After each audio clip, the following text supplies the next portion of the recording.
मुस्लिम league नून के कायद मियां नवाज शरीफ कहते हैं कि सिर्फ हुकूमत नहीं लेंगे, 2017 के जाली मुकद्दमात का एहतसाब भी चाहते हैं। हमारा मुतालबा है कि कौम को हकीकत बताएं कि चोर कौन है। चोर चोर कहने वाले खुद सबसे बड़े चोर हैं। पार्लिमानी बोर्ड इजलास से खिताब करते हुए नवाज शरीफ ने कहा कि जिन्होंने बोगस मुकदमे बनाए कोई उनसे पूछेगा। मुल्क पर खलंडरे को मुसल्लत किया गया। सियासत को चमकाने के लिए रियासत मदीना का नाम इस्तेमाल किया गया। 190 मिलियन पाउंड सबसे बड़ा स्कैंडल है। दूसरी जानिब तहरीक इंसाफ ने नवाज शरीफ के बयान को इल्ज़ाम तराशी का मजमूआ करार दे दिया है। PTI के बयान में कहा गया है कि कौम प्रोजेक्ट नवाज शरीफ को मुकम्मल तौर पर मुस्तरद कर चुकी है। 8 फरवरी को नून लीग की सियासत दफ्न करेगी। खुद को मजलूम कहने वाला अपने दिफा में कोई रसीद या दस्तावेजात अदालत में पेश नहीं कर सका। शहबाज शरीफ की 17 माह की नाअहल हुकूमत ने मुल्क की मईशत को नाकाबिल तलाफी नुकसान हुआ है। सियासी अमल को आलूदा करने वाले शख्स को इखलाकियात का दर्ज देते हुए शर्म आनी चाहिए। तीसरे NRO में खुद को सुरखरू कहने वाले नवाज शरीफ की सियासी जिंदगी डील्स का मजमुआ है। और PTI के सीनियर नायब सदर शेर अफजल मरवत को हिरासत में लेने के बाद रिहा कर दिया गया। शेर अफजल मरवत वर्कर कन्वेंशन में शिरकत के लिए बाजोड़ जा रहे थे और PTI कारकुनान ने चकदरा के मकाम पर पुलिस की जानिब से हिरासत में लेने का दावा किया था। खबर देंगे आपको, इलेक्शन कमीशन का DROs और ROs की तैनाती का नोटिफिकेशन कल जारी करने का इम्कान है। ज़राए के मुताबिक इलेक्शन कमीशन ने DROs और ROs की तैनाती के लिए 80% काम मुकम्मल कर लिया है। इसी बारे बात करते हैं। आतिफ भट्ट हमारे साथ मौजूद हैं। आतिफ बताइए, कल नोटिफिकेशन जारी हो जाएगा?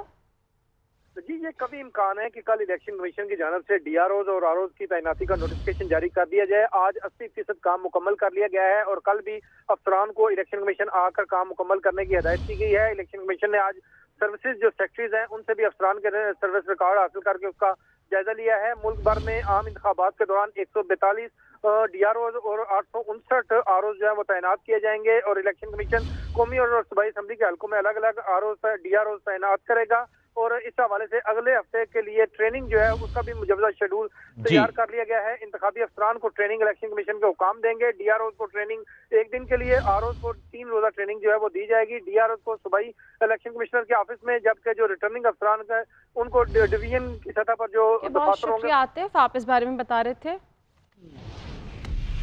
साबिक सदर आसिफ अली जरदारी कहते हैं पीपल्स पार्टी ने हमेशा आम आदमी के मसाइल के हल के लिए कोशिशें की। जुल्फ़िकार अली भुट्टो का रोटी कपड़ा और मकान का नारा पार्टी की बुनियादी अक़दार और अखलाकियात से लाजिम व मलजूम है। पीपल्स पार्टी की बुनियाद में शहदा का खून शामिल है।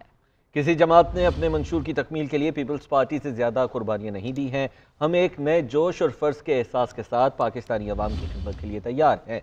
गुड गवर्नेंस के लिए खुराक, तालीम और सेहत जैसे महकमों की मुकम्मल डिजिटलाइजेशन नागुज़ीर है। इंसदाद दहशत गर्दी और इंसदाद हरासगी क़वानीन को मज़ीद मजबूत और उन पर अमल दरामद यकीनी बना।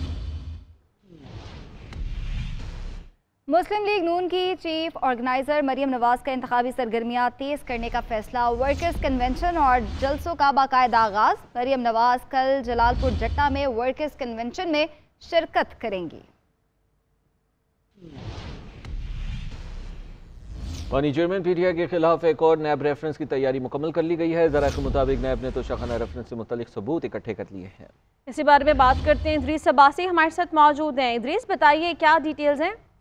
जी देखें कि बानी चेयरमैन PTI के खिलाफ एक और नैब रेफरेंस तैयारी की, उसके हवाले से तैयारी मुकम्मल कर ली गई है और नैब ने तमाम तर जो शवाहिद हैं वो इकट्ठे कर लिए हैं और बानी चेयरमैन PTI से जो है वो तफ्तीश जो है वो इससे मुतल्लिक कर ली गई है। बानी PTI की एहलिया बुशरा बीबी को भी रेफरेंस में शामिल किए जाने का इम्कान है। बुशरा बीबी को नैब ने तोशाखाना केस में 11 दिसंबर को तलब कर रखा है और बुशरा बीबी की पेशी के बाद जो है वो आइंदा चंद रोज में ये नैब जो है वो तोशाखाना केस में रेफरेंस जो है वो दायर। आप अपडेट कर रहे थे इदरीस।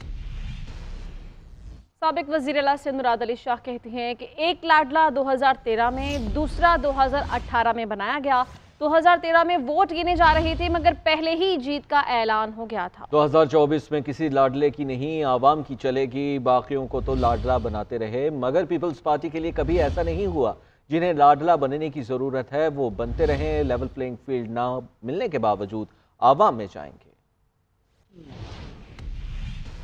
मुस्लिम लीग नून के रहनुमा राना सनाउल्लाह कहते हैं बिलावल भुट्टो को पता है कि टिकटॉक और गेट नंबर 4 की सियासत कौन करता रहा।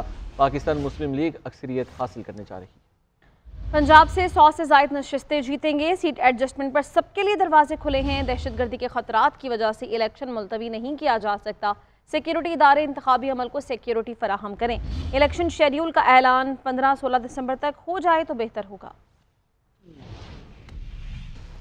निगरान वज़ीर दाखिला सरफराज बुगटी कहते हैं कि मौलाना फजल रहमान पर हमले से मुतालिक सिक्योरिटी थ्रेट मिला है। इलेक्शन मुहिम के दौरान सियासी क़यादत को अमूमी और मौलाना फजल रहमान को खुसूसी खतरे की इतला है। आम इंतखाबात के लिए इलेक्शन कमीशन की मुआवनत करेंगे। इंतखाबात में फ़ौज की तैनाती का फैसला वजारत दिफा ने करना है। पाकिस्तान में सियासत का हक पाकिस्तानियों को है। वीज़ा लेकर पाकिस्तान आने वाले गैर मुल्की सियासी सरगर्मियों में हिस्सा नहीं ले सकते।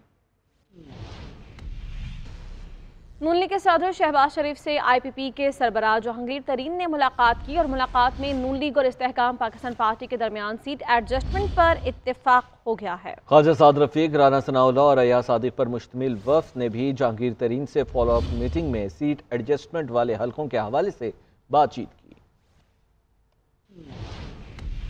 मुस्लिम लीग नून के कायद मियां नवाज शरीफ कहते हैं कि सिर्फ हुकूमत नहीं लेंगे, 2017 के जाली मुकद्दमात का एहतसाब भी चाहते हैं। हमारा मुतालबा है कि कौम को हकीकत बताएं कि चोर कौन है। चोर चोर कहने वाले खुद सबसे बड़े चोर हैं।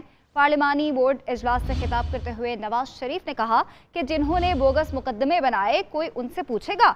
मुल्क पर खलंडरे को मुसल्लत किया गया। सियासत को चमकाने के लिए रियासत मदीना का नाम इस्तेमाल किया गया। 190 मिलियन पाउंड सबसे बड़ा स्कैंडल है। दूसरी जानिब तहरीक इंसाफ ने नवाज शरीफ के बयान को इल्ज़ाम तराशी का मजमूआ करार दे दिया है। PTI के बयान में कहा गया है कि कौम प्रोजेक्ट नवाज शरीफ को मुकम्मल तौर पर मुस्तरद कर चुकी है। 8 फरवरी को नून लीग की सियासत दफ्न करेगी। खुद को मजलूम कहने वाला अपने दिफा में कोई रसीद या दस्तावेजात अदालत में पेश नहीं कर सका। शहबाज शरीफ की 17 माह की नाअहल हुकूमत ने मुल्की मईशत को नाकाबिल तलाफी नुकसान हुआ है। सियासी अमल को आलूदा करने वाले शख्स को अखलाकियात का दर्ज देते हुए शर्म आनी चाहिए। तीसरे NRO में खुद को सुरखरू कहने वाले नवाज शरीफ की सियासी जिंदगी डील्स का मजमुआ है। और PTI के सीनियर नायब सदर शेर अफजल मरवत को हिरासत में लेने के बाद रिहा कर दिया गया। शेर अफजल मरवत वर्कर कन्वेंशन में शिरकत के लिए बाजोड़ जा रहे थे और PTI कारकुनान ने चकदरा के मकाम पर पुलिस की जानिब से हिरासत में लेने का दावा किया था। खबर देंगे आपको, इलेक्शन कमीशन का DROs और ROs की तैनाती का नोटिफिकेशन कल जारी करने का इम्कान है। ज़राए के मुताबिक इलेक्शन कमीशन ने DROs और ROs की तैनाती के लिए 80% काम मुकम्मल कर लिया है। इसी बारे बात करते हैं। आतिफ भट्ट हमारे साथ मौजूद हैं। आतिफ, बताइए, कल नोटिफिकेशन जारी हो जाएगा? जी, ये कभी इम्कान है कि कल इलेक्शन कमीशन की जानब से DROs और ROs की तैनाती का नोटिफिकेशन जारी कर दिया जाए। आज 80% काम मुकम्मल कर लिया गया है और कल भी अफसरान को इलेक्शन कमीशन आकर काम मुकम्मल करने की हिदायत की गई है। इलेक्शन कमीशन ने आज सर्विसेज जो सेक्रेटरीज हैं उनसे भी अफसरान के सर्विस रिकॉर्ड हासिल करके उसका जायजा लिया है। मुल्क भर में आम इंतखाबात के दौरान 142 DROs और 859 ROs जो है वो तैनात किए जाएंगे और इलेक्शन कमीशन कौमी और सूबाई असम्बली के हल्कों में अलग अलग DROs तैनात करेगा और इस हवाले से अगले हफ्ते के लिए ट्रेनिंग जो है उसका भी मुजव्वजा शेड्यूल तैयार कर लिया गया है। इंतखाबी अफसरान को ट्रेनिंग इलेक्शन कमीशन के हुकाम देंगे। DROs को ट्रेनिंग 1 दिन के लिए, ROs को 3 रोजा ट्रेनिंग जो है वो दी जाएगी। DROs को सूबाई इलेक्शन कमिश्नर के ऑफिस में, जबकि जो रिटर्निंग अफसरान का उनको डिवीजन की सतह पर जो बहुत शुक्रिया आतिफ, आप इस बारे में बता रहे थे।